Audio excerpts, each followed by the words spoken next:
এই যে আমরা সকালে এসে নামার পরে নাস্তার ব্যবস্থা পরে নিয়ামল ভাইয়েরও কষ্ট হইতেছে। নিয়ামল ভাইদের এইবারে ওনাদের জমিদারি স্টেট আজকে 1300 সালের কথা। 1300 সালের যে জমিদারি স্টেটটা ছিল, এই যে ওইটারই বাড়ি হচ্ছে এটা, পুরাতন বাড়ি। আর এটাই হচ্ছে সেই মসজিদ, সেই পুরাতন দিনের মসজিদ। এটা পরবর্তীতে সংস্কার করা হয়েছে।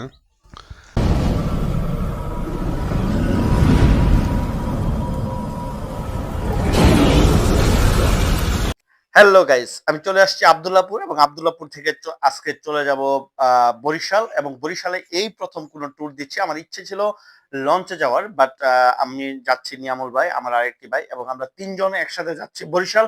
বরিশালের উজিরপুরে যাব এবং আমরা আব্দুল্লাহপুর থেকে সাকুরা পরিবহনে রাত 12টায় আমাদের গাড়ি, যেন ওখানে গিয়ে আমরা সকাল সকাল পৌঁছে যেতে পারি।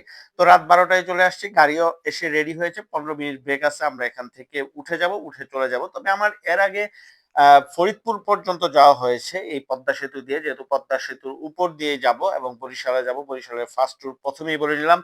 তবে খুবই এক্সাইটিং একটি ব্লগ হবে আজকে। বরিশালে নিয়ামুল ভাইদের বাড়িতে যাব, তার চাচার বাড়িতে যাব।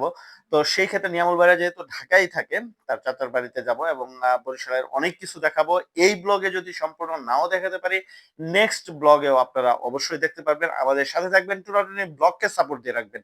তো এই যে আমরা চলে যাচ্ছি এবং কিছুক্ষণের ভিতরেই আমরা পদ্মা সেতুতে উঠে পড়বো এবং পদ্মা সেতুতে উঠে পড়লাম। রাতের ভিউটা কিন্তু সত্যি সত্যি অসাধারণ। যারা এখনো পদ্মা সেতুতে উঠেন নাই, তাদের আসলে দেখেও ভালো লাগবে আমি মনে করি। তবে বরিশালের ট্যুরটা খুবই ভালো ছিল। সিঙ্গেলি সবসময় তো আপনাদের আপুকে নিয়ে ট্যুর দেওয়া হয় অনেক সময়। তো এখানে আমরা তিনজন একসাথে গেলাম। ট্যুরটা আসলেই বেস্ট একটা ট্যুর ছিল আমি বলবো। আর বরিশাল নামার পর আরো বেশি ভালো লেগেছে, কারণ আমরা যে অঞ্চলে থাকি, আমাদের অঞ্চলগুলাই কিন্তু নদী খুবই কম, বাট ওনাদের এখানে নদী নালা খুবই বেশি। তবে এই সিজনের থেকে আমরা যদি একটু পেয়ারার সিজনে যেতে পারতাম, আর একটু বন্যার সিজনে যেতে পারতাম। ওনাদের এখানে একটা আপনার শাপলা বিল আছে, যেটা দেখার জন্য অনেকেই অনেক জায়গায় যায়, কিন্তু আমরা হঠাৎ করে একটা ট্যুর প্ল্যান করেছি এবং হঠাৎ করে যাচ্ছি, তার জন্য সেগুলো দেখাতে পারবো না। তবে যা দেখাবো আশা করি বেস্ট কিছু জিনিস আপনাদেরকে দেখাবো। এই ব্লগে যদি সম্পূর্ণ কিছু নাও দেখাতে পারি বরিশালের, অবশ্যই নেক্সট ব্লগেও আপনারা কিন্তু দেখতে পারবেন। তো আমরা গল্প করতে করতে চলে যাচ্ছি। তবে সাকুরা পরিবহনের কোনো জায়গায় স্টপেজ নেই। ওরা একেবারে উজিরপুরের, মানে আমরা যে স্টপেজে নামবো তার কিছুটা আগে সাকুরা ফুড ভিলেজ, যারা এই রুটে চলাচল করেন তারা জানেন সাকুরা ফুড ভিলেজে কিছুক্ষণ সময়ের জন্য থামবে। তবে ওইখান থেকে আমরা 2 মিনিটের রাস্তা দিয়ে আমরা নেমে পড়বো। তবে আমি একেবারে সামনে দাঁড়িয়ে গাড়ির চলা দেখতেছিলাম। আসলে সাকুরা পরিবহন গাড়িটা সত্যি, ওনাদের ড্রাইভার গুলা সবই প্রশিক্ষিত এবং খুবই সুন্দর গাড়ি চালায়, খুবই ভালোভাবে। তবে অনেক গতিতে, সাধারণ অনেক বয়স্ক মানুষরা কিন্তু আসলে একটু ভয় পেয়ে যাবে। তবে খুবই ভালো লাগলো, আমারও খুবই ভালো লাগতেছে। জানি না আপনাদের কেমন লাগতেছে ভিডিওটা। তবে আমরা ঠিক 4টা 4:30টায় ওইখানে নেমে যাব, উজিরপুরে নেমে যাব, বরিশালেরও আগে। পরে ওইখান থেকে আমরা সিএনজি যুগে আবার চলে যাব, নদী পার হয়ে ওনাদের বাড়িতে যাবো। তো খুবই এক্সাইটিং। সবকিছু অবশ্য ভিডিও করা হয়নি।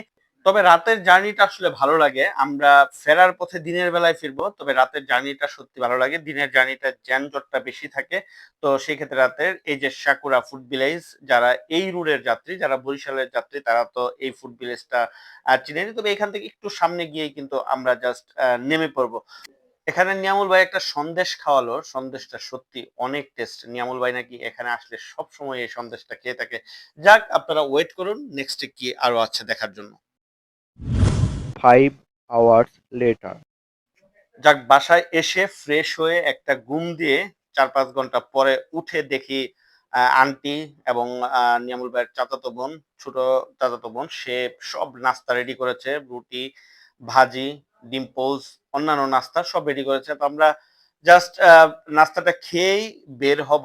সকালে এসে আর ভিডিও ওইভাবে করা হয়নি এবং পেটেও ক্ষুধা লেগে গেছে। আমরা যেহেতু ঘুরে ঘুরে চলে এসে নেমে পড়েছিলাম। বাসা থেকে বের হচ্ছি। বরিশালে তো কখনোই আসা হয়নি এর আগে।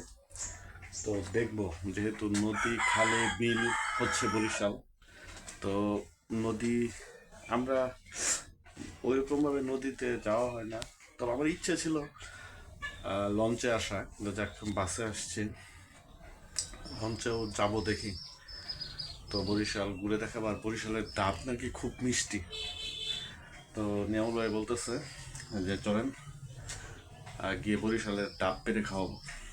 তো এখন যাচ্ছি, দেখি কি কি দেখানো যায়। নিয়ামুল ভাইদের এইবারে ওনাদের জমিদারি স্টেট। আজকে 1300 সালের কথা। 1300 সালের যে জমিদারি স্টেটটা ছিল, এই যে ওইটারই বাড়ি হচ্ছে এটা, পুরাতন বাড়ি, ওই সময়কার স্টেট।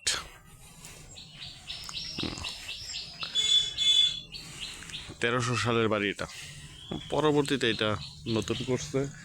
আর এখান থেকে বের হলে এই যে যে মসজিদটা দেখতেছেন, এই মসজিদটাও সেই অনেক আগের।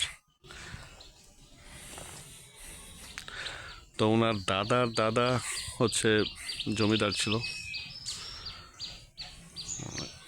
তো ঘুরে অনেক কিছু দেখাবো বরিশালের। এই যে পুকুর ঘাট, এক সময়কার পুকুর ঘাট। আর এটাই হচ্ছে সেই মসজিদ, সেই পুরাতন দিনের মসজিদ। এটা পরবর্তীতে সংস্কার করা হয়েছে, কিন্তু পুরাতন, অনেক পুরাতন মসজিদ সেটা। এটা হচ্ছে পুকুর ঘাট।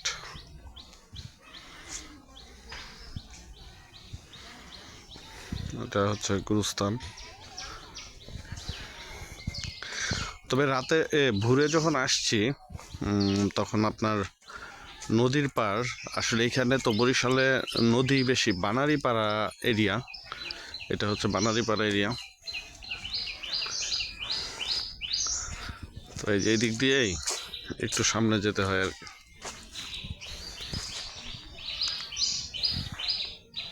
নেক্সট ব্লগে আপনাদেরকে বরিশালে একটা বড় নদী, সেটা হচ্ছে সন্ধ্যা নদী, সেই নদীতে যাব এবং ইলিশ মাছ ধরা দেখব। যদি ভালো ইলিশ পাই সেটাও নিব। এবং এই নদীটা একটা ছোট একটা নদী, সন্ধ্যা নদীর শাখা নদী।